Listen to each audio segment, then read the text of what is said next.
It's time for Nico Kleynhans, exclusively on Breakfast with Friends. Mr. Nico, good morning, sir. It's always great to have you in our studios. Good morning. Today I want to ask the question, why did he, she do that? Very good question to ask. I ask myself sometimes, why, Jonathan? Why?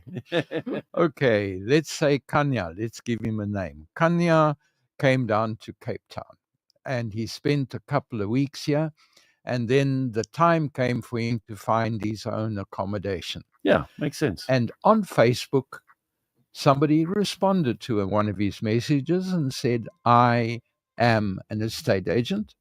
I can help you find the accommodation you're looking for. In fact, I've got the ideal apartment. It fits everything you want. And so he was quite excited. He responded and said, can I come and have a look? And the agent said, of course you can.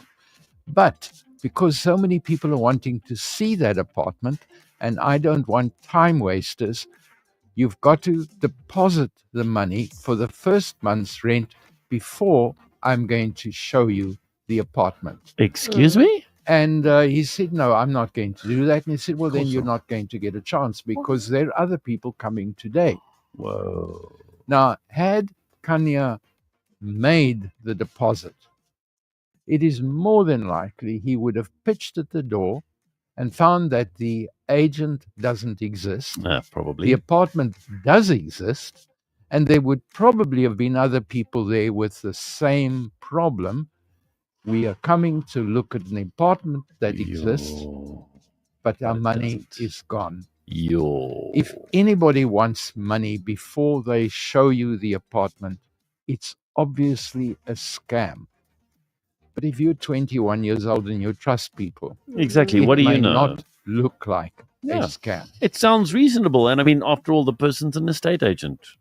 And we had one year at Christmas, if you remember, where people used a different platform and a whole lot of families pitched up at the door. In fact, if I remember correctly, there were 10 families having made the deposit for their Christmas accommodation. Yeah, for holidays. I mean, summer holidays. They all found that they had paid for the same apartment when the tenants in that apartment hadn't even put that particular apartment on the web. So please be careful. Now, Pitt approached me and he was very proud. He wanted to start formal planning for his financial planning. And he was very proud of the 1 million rand they put into cyber currency. Whoa, that's a big investment. That was nice. So I said, what cyber currency did you buy? And he said, well, I don't know. I gave my friend the 1 million rand. Oh. So I said, okay, get proof on paper what currency you bought.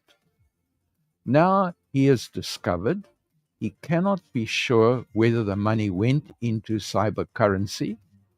He cannot be sure if it went into a wallet. He cannot be sure if he lent his friend the 1 million rand and the friend bought the currency in the friend's name and he owns it, or whether he in fact owns part of a wallet. He has no idea. Now, basis of a friendship or a relative, 1 million rand, that's a lot of money. That's not a good idea. Definitely not. And I ask again, why would you do that? Why would you do that? I don't care even if the person is a close friend or a family. 1 million rand, can you really afford to lose that?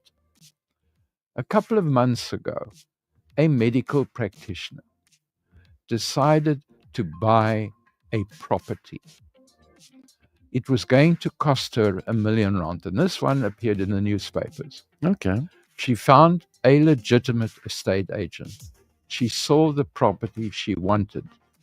She decided to withdraw 1 million rand of her money and buy the property outright. Okay. And so she emailed the agent and said, please send me the bank details. An email duly arrived, and she made the transfer into the bank account. 2 days later, the agent contacted her and said, where's the money? Oh. The email from the agent had been intercepted by somebody, Oops. and they changed the bank details. Ouch. And so the bank details that she deposited the money to existed, but as soon as the money arrived, the receiver emptied the money, closed the bank account, and her disappeared. R1 has disappeared. She's lost it, and she has to start again. Ouch. R1, her pension is gone. Ow. I was victim to something. There is an organization called Currency News. Now, I'm naming and shaming them because this is negligence on their part. It's a platform that scans news, and you get it for free for 3 months, but you've got to hand them your bank details, which I did. Yeah.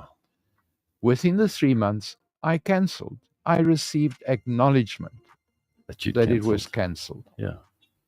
But they started processing the debit order anyway. Uh-oh. It took me 3 months to get them to acknowledge the mistake and to refund me my money. 3 months. 3 months. 3 months more have gone by, and this month they started running the debit order again. Ach, nee, man. So now I've got to start the fight all over again, because this time their system scanned and said, oh, we're not charging for something. We'll just start distributing the news again and bully him all over again. Oh, my word. My last story. Mr. Jones paid 4,000 rand a month for an insurance policy.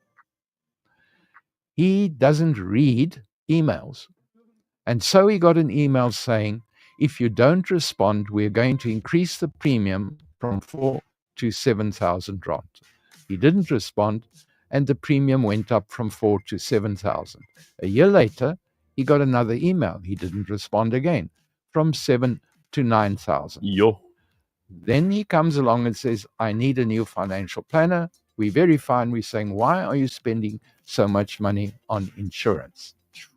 He contacts the company. They're saying the agent left. But the agent sent you 2 emails and you didn't respond. And he said to you, if you don't respond, we're going to increase the premiums. That's illegal. Okay. So now he's involved in a fight because the agent left and they've got proof that he ignored their emails. It's still illegal. Okay. And it became illegal when Edgar's thought it was a great idea to tell all the people of the Edgar's Club if they didn't respond, they would automatically get free funeral policy for 1 month and then afterwards be charged. I remember that. That was a number of years ago, hey? A number of years ago. At that point, it was declared an illegal act to sell on an opt-out basis. Yeah. This company is selling on an opt-out basis. Good so point. now he's got to go back to the Ombud, go through that laborious process, and hopefully the Ombud will say this is illegal, and then he'll get his money back. So, folks, if you're dealing with money and you ignore emails, you're going to end up getting into trouble. And it can be substantial amounts of money. Please be careful. You can work your whole life, put money together, and you can lose it all with one little mistake. Sure. A harsh reminder for us, ladies and gentlemen, that we are all fallible. And as I said to some colleagues yesterday, that sadly there are people that will sit in meetings not to plan good and wonderful things, but that will plan how are we going to scam people out there? How are we going to rob people? How are we going to? And so we need to be as wise as serpents, as gentle as doves, but as wise as serpents. So thank you very much, Nico, for those stories. And let's all just bear that in mind. And if you've got questions, if you've got doubts, talk to somebody who knows. Yeah, exactly. Talk to somebody who knows and get some information rather than going on your gut feeling. Thank you so much, Nico. Appreciate your time, sir.